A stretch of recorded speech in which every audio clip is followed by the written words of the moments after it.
Good evening and welcome to the Late Debate. Tonight, missing bongs and conference clashes. But before that, housing. In the week, London Mayor Sadiq Khan unveiled his strategy to start building 90,000 affordable homes over the next 4 years. Sadiq Khan could not have been clearer. 2 years ago, Labour's candidate for mayor promised to fix London's housing crisis. With me as your mayor, we'll stand up to big property developers and insist that half of all new homes are genuinely affordable. We'll make sure at least half of homes that are built in London are genuinely affordable. Half of all new homes that are built from now on must be genuinely affordable. This week, the mayor launched his draft housing strategy.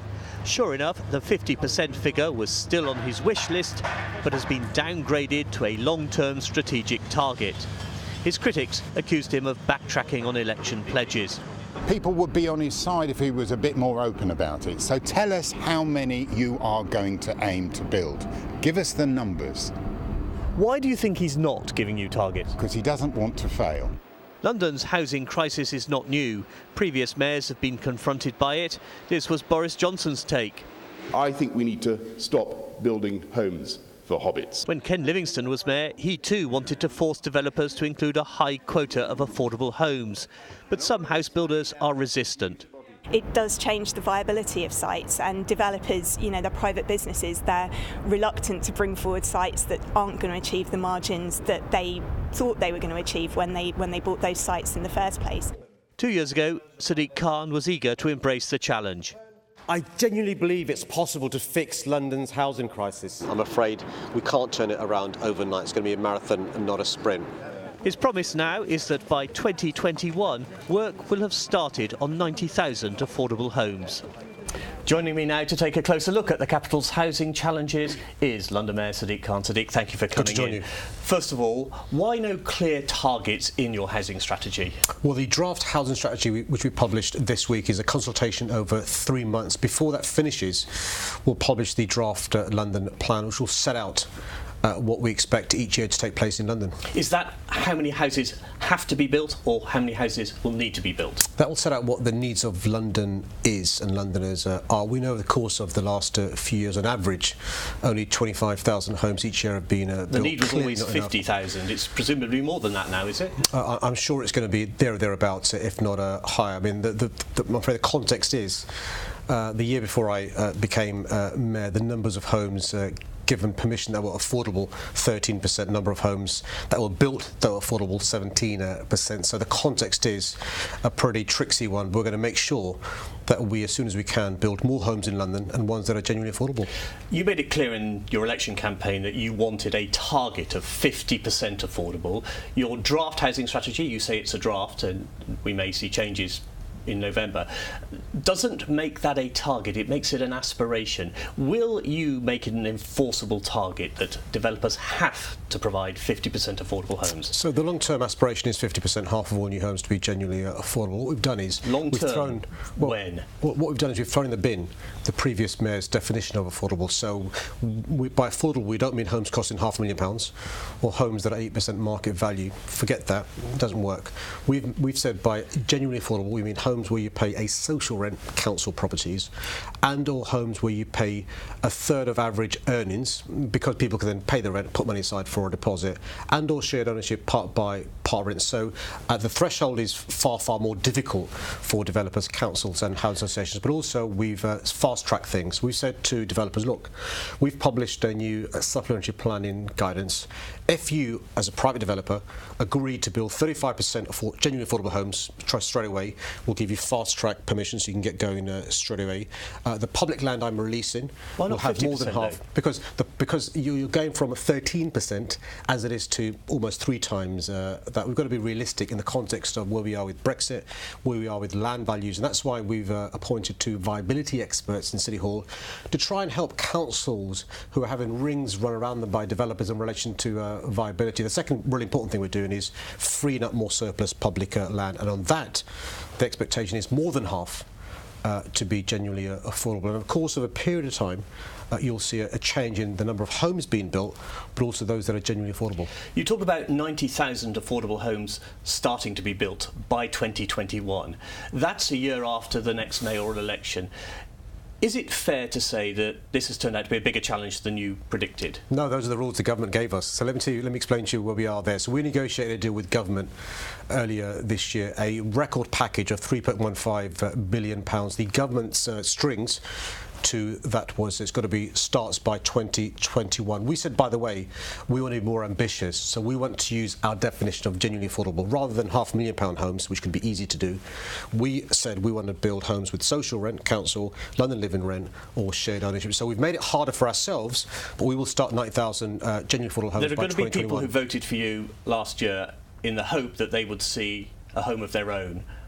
It's not going to happen necessarily before your first term. This is a generation, isn't it? Well, look, the phrase I've used is a marathon, not a sprint, but it's already happening. So I was able to give over keys to families in Beckenham a few months ago who were living in the first London live-in rent homes. 2 weeks ago, Waltham Forest were the recipients of good news in relation to a land deal I'd done. So 100% of homes there, 330 will be genuinely affordable. But it will take time, you're right, to remind your viewers that it won't happen overnight. Let me give you some reasons why. Well, it takes 2 years. Well, it takes 2 years from me giving permission with a good win for those homes to be built. So for the next year and a bit, anyway, it's the legacy of the previous bit. But there will be change towards the end of this term. Grenfell Tower has changed the dynamic of the housing crisis. Is it more important to build new homes or to make sure the people already in social housing have adequate homes? Both. One of the things that's an awful lot of money involved. Well, yeah, yes and no. One of the things I've said to the government this week is, bearing in mind that the public inquiry won't look at the wider issues of social housing, the government should appoint a social housing commissioner who looks at the whole issue of social housing, tenants' rights, residents' rights, leaseholders' rights. Because at the moment, those who currently live in social housing are getting a bad deal. There's a separate issue about improving the quality of homes that they live in, and a third issue about making sure we're building more genuinely affordable homes. Do you have confidence in the new Kensington and Chelsea council leader? No. I think what should have happened was them all being told to go, either the government sending people in to take over and putting the council in special measures, and/or us them using the further powers that they could have used to get another council in there. The good news for residents in KNC is there'll be council elections next May, and I'm hoping to see a new council elected in a Labour council. Do you think Elizabeth Campbell should resign now?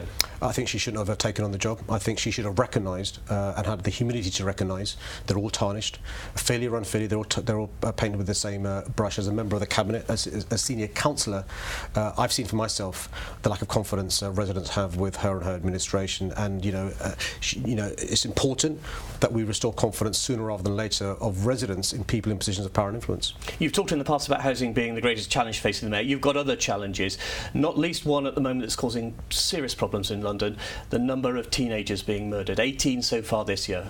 13 of them stabbed, 5 of them shot. Something's got to be done. Not enough is being done.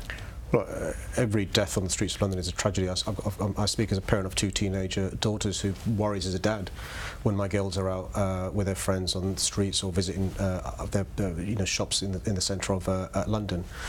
We have made sure that we have dedicated ward officers who get the trust and confidence of young people and others in relation to keeping them safe, but also them feeling safe. But we've got to make sure young people know that if they decide to leave home with a knife, they'll be less safe, not more safe. It doesn't give them respect. This all sounds great, but the murders are happening at the rate of more than 1 a month. Yeah, is it out of control? Well, I'm not sure it's out of control. We published a knife crime strategy only a few weeks ago, and it takes time to get civic leaders, youth leaders, schools, parents, mums and dads, uncles and aunties, the police and others involved, changing the way we behave. But it can't just be a police problem or a politician problem. All of us have a role to play. One of the biggest things said to me during our consultation phase was, look, we've had youth centres closing down across London. We've had youth workers being made redundant. Don't be surprised then if young people aren't going to youth centres but are hanging around street corners and getting bored and doing not constructive things. That being said, the vast majority of young people are law-abiding, peaceful, good citizens, and we can't tarnish them all with the same brush. Mayor of London normally gets the chance to speak at the Labour conference. Not this year. What's happened? Have you been snubbed? Well, that's a question you've got to ask the leadership. I'm quite clear that I'm looking forward to conference. I can't wait to go and thank those members who worked their socks off this year during the general election. There'll be more of them speaking at conference, which I think is a good thing, but I love going to conference. Are you annoyed that you're not being given a chance to speak? No, not at all. I can understand. But it is a bit of a snub, isn't it? The Mayor of London has always had a platform at conference. Well, I'm not sure if Boris ever spoke at a conference, but I take your point. The Labour Mayor. I take your point. But look, listen, I still love going to conference, and I'll be going to conference, meeting friends, acquainting myself with friends, but also saying thank you to those supporters, activists and others who worked their socks off. Is this Jeremy Corbyn getting his revenge on you for sticking the knife in last summer? I think it's Jeremy Corbyn and the leadership wanting to give more time to ordinary members to have their say. Look, people are trying to look for a bust-up between Jeremy and me or some sort of division. Well, there was one last summer. Well, I still believe, and so does Jeremy, that Labour Party is best placed to improve people's lives when we win elections, whether it's council elections, mayoral elections or general elections. And, you know, Theresa May called an early general election hoping to wipe out Labour, and the Labour Party, led by Jeremy Corbyn, a united Labour Party, had a very good campaign. We didn't win. Of course, I'm disappointed, but we made gains, which is good. Sadiq Khan, thank you very much indeed for coming in to talk to us. And now for something that's gone missing. For more than 2 weeks, London has been without its most evocative sound. And it could be another 4 years before Big Ben is once again as regular as clockwork. The parliamentary authorities took the decision to silence the famous bell to protect the hearing of workers repairing the clock and its tower. To have the bells ringing every quarter an hour is something that, from a health and safety point of view, isn't acceptable. I suppose some people might argue they could wear ear protection, but frankly they need to be able to hear what the people around them are saying. They need to be able to hear warning alarms, for instance, if they go off. So that's the reason why the bells have to be silenced. So, in the words of some critics, modern-day health and safety has achieved what even the Luftwaffe couldn't. It's the length of the enforced silence which has taken many by surprise. It can't be right for Big Ben to be silent for 4 years. London wouldn't be London without it. Big Ben has been called a beacon of democracy. It's also, quite simply, one of London's greatest tourist attractions. My 4-year-old daughter was looking around Parliament earlier today, and we came to Big Ben and she said, "Daddy, I want to hear the bell," and completely unprompted, and I had to explain that it would be another 4 years before she could, and I think that's wrong, and we should find a way of putting Big Ben back into action a lot sooner. Big Ben will make a few guest appearances on Remembrance Sunday and New Year's Eve. But unless there's a change of heart, the daily chimes and bongs won't be back until 2021. Big Ben might have been silenced, but my guests tonight certainly haven't. I'm joined by Labour's Rosena Allin-Khan, who took over from Sadiq Khan as MP for Tooting. For the Conservatives, the Chipping Barnet MP Theresa Villiers, and for the Liberal Democrats, the Carshalton-Wallington MP Tom Brake, who is also a member of the House of Commons Commission, which has gagged Big Ben. Welcome. First of all, a quick straw poll of you two. Do you think 4 years is too long? I think it's absolutely fine if that's what it takes to get the work done and protect the workers that are working on Big Ben. Theresa? I can live with it, but I hope they'll do as much as possible to make that period of silence shorter. OK, Tom, you're the man in the firing line. Where are we? Well, where we're at is that for the first time really since 1840, some major works are being carried out on Elizabeth Tower. So, for instance, the roof is leaking, that needs to be fixed. A lift is going to be installed.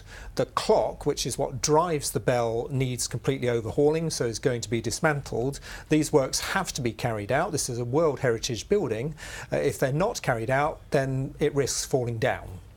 Rosena, do you think the row that's erupted over this is really a bit over the top? There are more important things? I do, actually. I think with everything that's going on in North Korea, with the victims of Grenfell Tower still wondering when they're going to be rehoused, with our NHS at a crisis point, we should be concentrating on things that matter a bit more, to be honest. Some of your fellow MPs, it collects some of yours as well.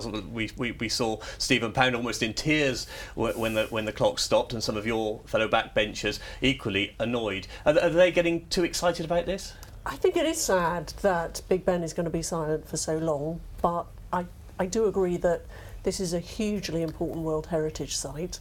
We do have to act to protect it, and if keeping the bell chiming lengthens the process and places worker safety has an impact on the people working on the project, then I think unfortunately we have to put up with the silence. Tom, are you dismayed or annoyed by the row? Well, I must say, surprised. Your comment about Stephen Pound, I know him very well, and I'm sure he wouldn't mind me saying that as he was dabbing his eye, I expect he also had the other eye on the cameras to see whether they were recording what he was doing. Well, Stephen's not here to give a right to reply. I'm sure he would agree with me. And it's a fabulous office clock. It certainly is. And do you think that, I mean, best guess, when do you think we might hear it on a slightly more regular basis, if you can look at the works? Well, obviously the authorities and, in fact, the contractor will look at whether it can be brought on stream sooner than that. But one difficulty, for instance, is that whilst the clock is dismantled, there is nothing to drive Big Ben. So as long as that's out of action, we won't be hearing the bongs.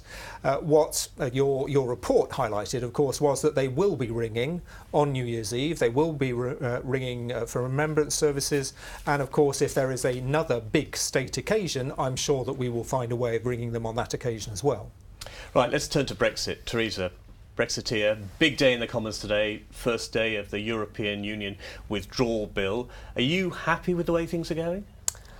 I am. I think it's very important that we respect the result of the referendum. That means repealing the 1972 European Communities Act, which is what this bill will do, but at the same time it delivers much needed legal continuity by placing on the statute book EU legislation that might otherwise lapse with the repeal of the 72 Act. You don't share any of the concerns that this is a power grab?